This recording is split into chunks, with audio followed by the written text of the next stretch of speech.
આ સમાજમાં જુઓ કેવું થાય છે. એક ગામમાં ચોરી થઈ, ઘણી મોટી ચોરી થઈ. બાપુ, ગામ લોકો ભેગા થયા કે આપણા ગામમાં ચોરી થઈ અને ગામનો જ ચોર હોવો જોઈએ, બહારનો અહીંયા આવે નહીં. તો કોણે ચોરી કરી? કોઈ કબૂલે તો નહીં. એટલે નક્કી કર્યું કે 4 જણા એક પછેડી લઈને ઊભા રહે, 4 છેડા પછેડીને પકડી ઊભા રહે અને એની નીચેથી આખા ગામે પસાર થવાનું. જેણે ચોરી કરી હશે એ મરી જશે. એ ગયો, જેણે ચોરી કરી છે ગુજારા સહિત હેલું ઉપાડી ગયા છે,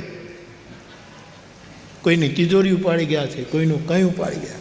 એટલે હે ગામ લોકો, આપણા ગામમાંથી જ ચોરી થઈ છે. જેણે કરીએ છે એને આ 4 છેડે પકડી રાખ્યું અને નીચેથી નીકળવાનું, મરી જશે. સાહેબ, આખું ગામ વારા ફરતી નીકળી ગયું, કોઈ મર્યો નહીં.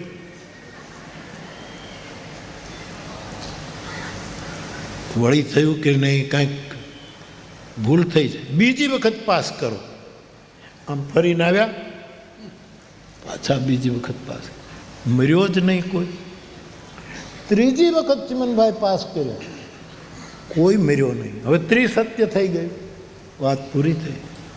બધા બહુ વિચારે ચડ્યા કે ચોર તો ગામનો છે, ગામમાં ચોરી થઈ છે, આની નીચે આખું ગામ પસાર થયું, પણ કોઈ મર્યો કેમ નહીં? એ 4 છેડા પકડીને હતા ને એ ચોર હતા. આ સમાજની આ દશા છે સાહેબ. ચોર પકડાતો નથી. કાળે કાળે જગતની અંદર પરાપૂર્વથી આ પરિસ્થિતિ છે.